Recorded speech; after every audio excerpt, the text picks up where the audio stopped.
It's a must-win for the Dodgers tonight, and is Dave Roberts' job on the line if he doesn't pull off the win tonight? And also Yamamoto versus Darvish. It is official like a referee's whistle. That is the matchup.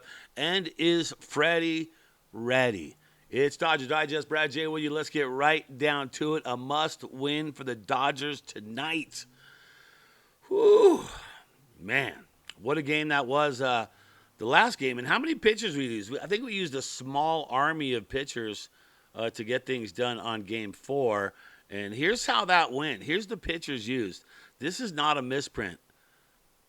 How crazy is this? You look at from Brazier starting it out for 1.1 inning.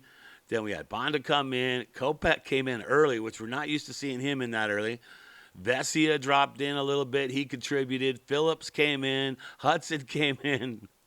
Trent came in and Knack, which I thought Knack would have been earlier in the mix. I thought it would be Brazier than Knack, but Knack came in and finished things off in the end. And like I said, a small army was used on that one, and a lot of fun there for sure with that one down. And, of course, with the Dodgers going at it here tonight, Shohei did not do good against Darvish, and Darvish is like a hero to Shohei. He has looked up to him for so many years, and for him to, I think, was 0 for 3 against him in that loss, not good. But here's what Shohei had to say about doing his thing against Darvish.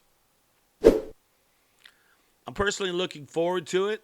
There will be pressure, but I look forward to it. And that's the kind of guy that he is. He is kind of that type of guy, that type of player who's going to embrace that moment. And he did go 0 for 3, okay? But he hasn't faced him. That was the first time. So I'm sure that he has looked at a lot of film and he has watched what Darvish is all about. And I'm sure that he is ready to do battle right there against him. All right.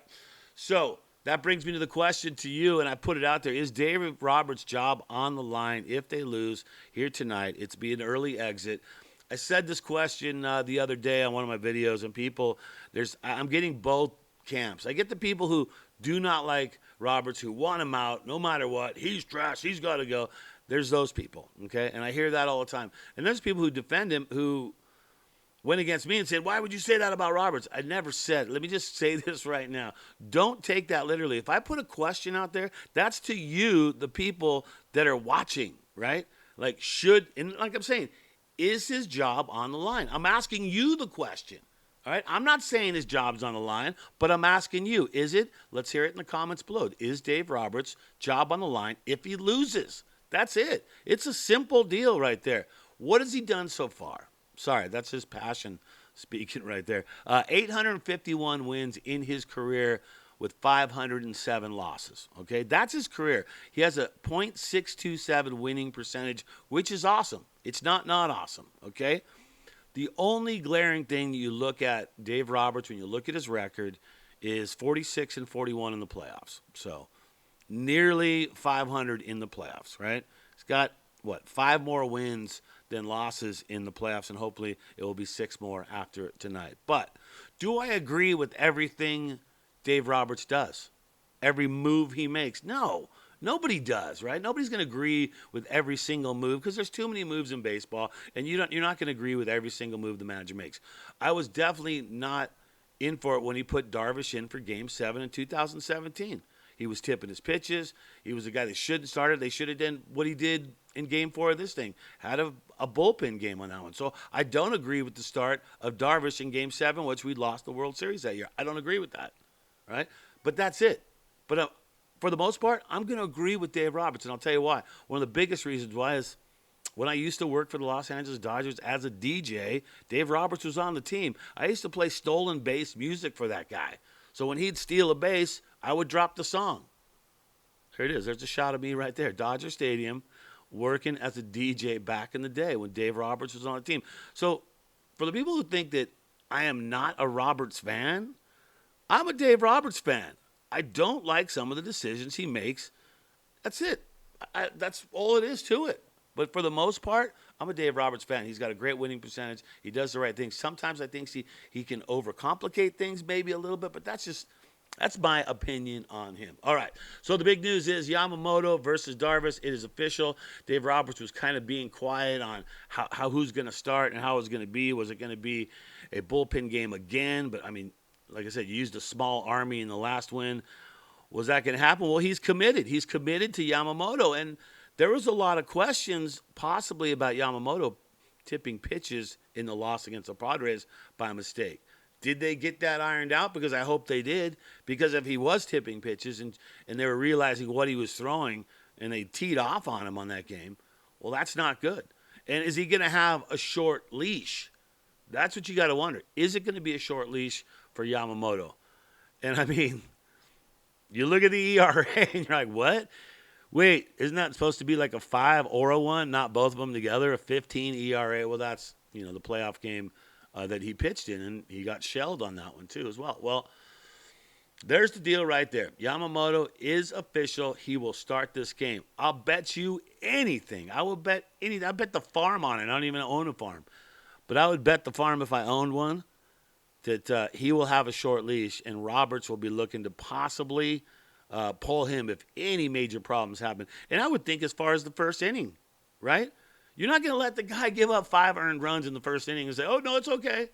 And as long as the Dodgers can out-hit their pitching, and hopefully they can, because Darvish really had a game against them the last game. So we really need to step up on that thing. All right.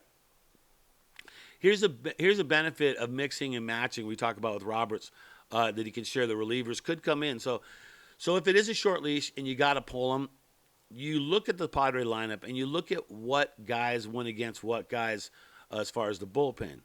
And what you do on that is what they're saying is you change that up a little bit. So if, let's say, Vesia faced three Padres, well, don't have Vesia face those same 3 Padres. Put him different in the game where he comes in a situation where he's facing 3 guys he hasn't faced yet. So I see why they do that. And the possibility of limiting the use of Yamamoto by having the short leash, you could bring Flaherty in there if you need to for an inning or 2.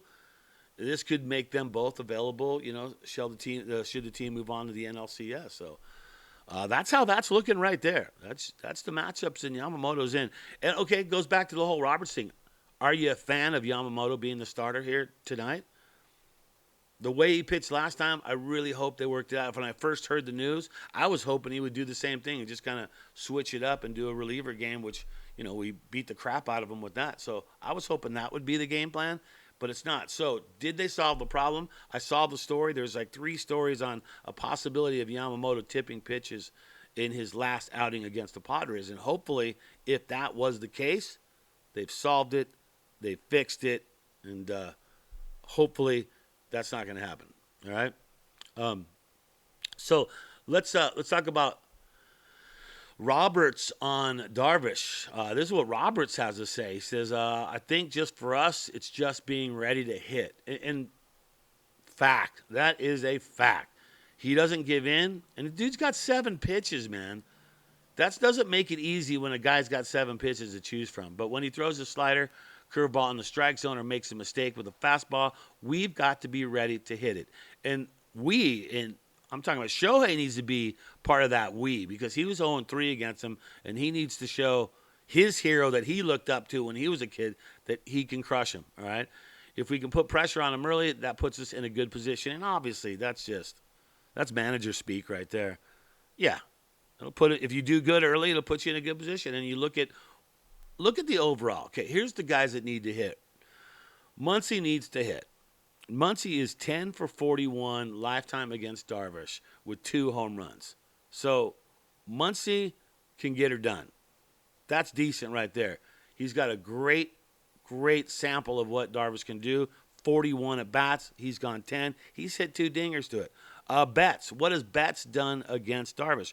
Well, Betts has been 8 for 43 against Darvish. That's decent too. And Betts has hit 4 doubles against him. He's hit a home run against him. And then you go to Freddie, okay? These are the 3 guys I'm talking about right now because Shohei doesn't have enough sample against Darvish. But Freddie's gone 10 for 40 lifetime against Darvish with 3 home runs. So what Darvish did to the Dodgers last time needs to not happen this time with those kind of numbers. So Muncy needs to hit. Bottom of the lineup needs to continue to produce like they have. Betts needs to hit. Freddie needs to hit. Everybody needs to hit, and Yamamoto needs to limit those early runs for sure. Okay. Is Freddie ready? All right, here is the latest news on Freddie Freeman.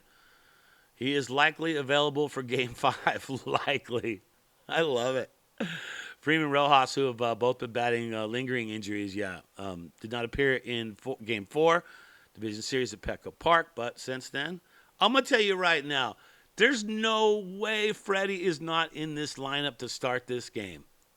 There is no way. Muncy will be at third. That's where he's going to be. And Freddie will be in the lineup.